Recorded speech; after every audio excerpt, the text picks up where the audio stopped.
Hi, welcome to week 7 of Philosophy 2000, Introduction to Ethics. And we're in the kitchen. Why? Well, this is a room in the home that sees a lot of traffic in the course of the day in the life of any kind of a family. There was a time when some people, actually most people, believed that this territory, the kitchen, was the unique province of women. A woman's place was in the home and furthermore in the kitchen. And what we thought about women, what we thought about men, what we've thought about the roles that boys and girls take on, fill books, have infleshed doctoral dissertations, have been a source of anguish for some, caricatured by others through history, especially in our more recent time. But there was a time when expectations were that each gender had specific roles to play in the composition of society and how society unfolded day by day. And straying from those roles, of failing to meet those expectations, were a source of conflict and problem. Women, outside of the territory of Wyoming back in the 1860s or 70s, women did not achieve the right to vote in America until the date was August 26, 1920, when the 19th Amendment to the Constitution was established, providing for the right of women's suffrage, the right to vote. People like Alice Paul and Carrie Chapman Catt led the way in those years around 1917, 18, 19, when Woodrow Wilson was president, to push through for that amendment to be adopted. Before them, of course, there were people like Elizabeth Cady Stanton and Susan B. Anthony, and even the ex-slave Sojourner Truth, each one in turn taking upon themselves the decision to push through, break convention in order to establish a new vision for what it means to be a person, let alone a woman in society. So it was only until 1920 that we have women's rights to vote in the United States. That was the first wave of feminism, this idea of suffrage. The second wave was a wave of feminism that came through in the 50s, 60s, 70s, where we were trying to get beyond the various discriminations that existed in the workplace and in social situations.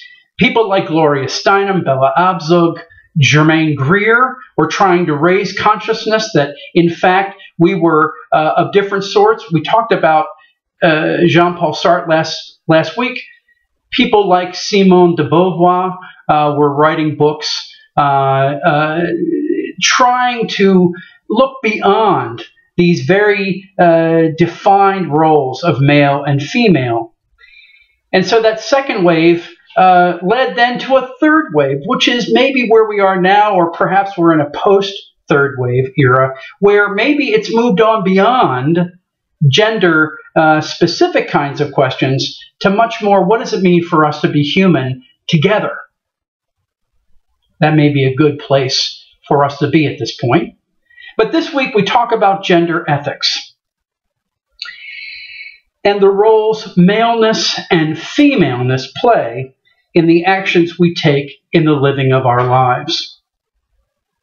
I've put up on the Blackboard shell a PowerPoint that talks about gender ethics in order to set the context for our study this week. And I ask you to respond to a video clip that I found that features Carol Gilligan, one of those who is prominently featured in the PowerPoint, who believes that there are, in fact, differences between men and women, especially when it comes to moral decision-making and also personal self-assessment, self-imaging. And so I'm going to ask you to respond to Carol Gilligan's comments in the discussion question for this week. But for your edification, I also put up a couple of other pieces that are somewhat historical in tone. The first of these is an interview with Gloria Steinem, now much older than she was when she was at the height of her visibility in culture, where she talks about the second wave, and she talks about her role in trying to shape consciousness in that second wave of feminism. It's an interview conducted by PBS. That's followed by an interview with Naomi Wolf, who is a political activist and an author. In fact, she is one who made a groundbreaking book about the myth, or the beauty myth is what it was called, in which she really takes on the cosmetics industry and what it has done to really define image negatively, she argues, and that has led to other attempts by other groups to expose the myth of beauty.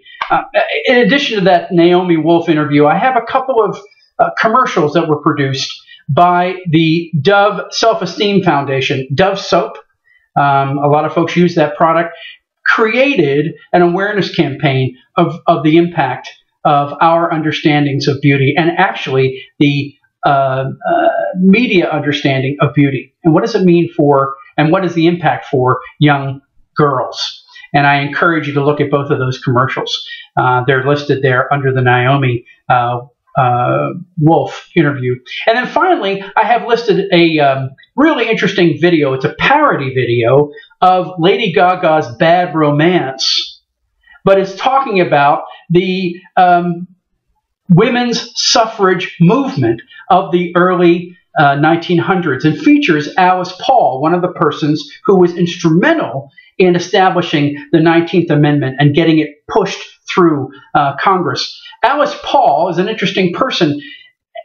She led one of the first protests ever in front of the White House. It was an unspoken, a silent protest in front of the Woodrow Wilson's White House in D.C. She was arrested. She was ultimately thrown in prison for civil disobedience. And while she was there, she went on a hunger strike. And then, because of that, they took her to the psych ward of that prison and force-fed her. Alice Paul is featured prominently in this parody video by a group known as Sumo Publishers. They do a lot of historical videos for educating young people. And it's a very creative piece, again, based on Lady Gaga's Bad Romance, but looking at women's suffrage. And there's a really good sense of history about that. There's also a behind-the-scenes look of that video, which describes how they went about producing it. And in so far as they talk about the actual production of the video, you get a sense of the history of why they made the choices they did in producing the video. So I encourage you to look at that. I think it's really fascinating stuff, and I am especially glad to be able to find that for you folks so that I can in turn share it with my face-to-face students when the fall semester begins. When I do my face-to-face classes, it's important for me to talk about respect. Immanuel Kant's German word for that was Achtung, respect. And especially respect for our elders. When I have time in my face-to-face class, I show the film, this film, Eat, Drink, Man, Woman. It's by the great producer Ang Lee, film director Ang Lee. You might know Ang Lee from Crouching Tiger, Hidden Dragon, which is a really famous film in the last 15 years or so. And Ang Lee has a wonderful look at a man and his 3 daughters in Taiwan. He's the leading chef of Taiwan, and he is growing older. And as he grows older, he begins to back away from some of his self-understanding and also just some of his day-to-day living. And as he does this, the 3 daughters are also in transition themselves. And so it's a film about gender differences, about age differences. It's about how we cope with change in our lives, or not. And in some ways, it's a little bit like, it's a little Shakespearean, I guess. I mean, remember King Lear had 3 daughters that he had to work with to try to establish relationships with. Some of that was more successful than others. He has these 3 young women who are differently focused, and how do they get to grow older together and or apart. And maybe that's as far as the similarities go. And by the way, King Lear is one of my favorite plays. Yet this particular film I found fascinating. And I encourage you to take a look at it. Maybe if you have a chance sometime, you can pick up Eat, Drink, Man, Woman by Ang Lee and take a view of it.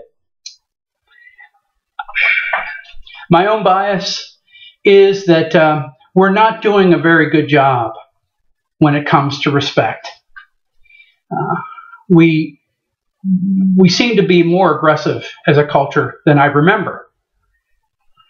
I'm 56, and it just seems to me that we don't necessarily respect one another as well as we once did, and especially so as we think about our senior citizens. And that's why I ask you to do an interview with someone older than yourself. If for no other reason than perhaps they have insight about how it was as they were growing older, that might be helpful to you as you continue to grow older. And, you know, we've received so much from those who are older than we. Their experience is deeper, and their broad view. It seems to me that's what they have, is a broad view, much more so than perhaps we do. And it's good for us to pay attention, Achtung, to show respect. So I encourage you to do that assignment this week as well. And maybe you'll be surprised by what you learn. Maybe you'll receive an insight or a blessing that you may not otherwise have had by taking the time to do it. I think it was Harry S. Truman, in speaking of politics, who said, "If you can't stand the heat, get out of the kitchen." Well, in ethics at least, we need to cast a critical eye as to why the home, let alone the kitchen, was the place where many believed women once exclusively belonged. And in the unfolding narrative that is us, what we, male and female, are writing about our future together. As days unfold to weeks, as months unfold to years, and time keeps marching on. Have a good week 7. Take care.